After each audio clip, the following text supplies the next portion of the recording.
Bagaimana sebuah batu seberat 25 tan boleh disusun dengan begitu rapi sekali dalam bentuk bulatan yang sempurna lebih 5,000 tahun yang lalu?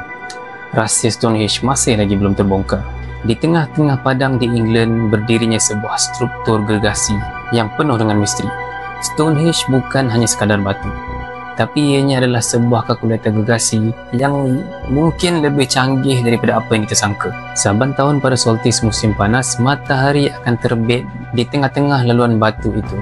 Adakah ini bukti bahawa Stonehenge digunakan sebagai jam matahari purba atau lebih daripada itu?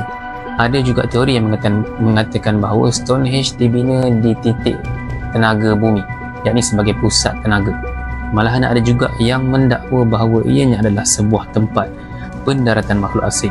Persoalannya, siapa yang membinanya dan apa tujuan ia dibina? Adakah Stonehenge bukti ilmu purba yang telah kita tinggalkan? Komen dapat ada di bawah dan jangan lupa follow untuk teknologi misteri.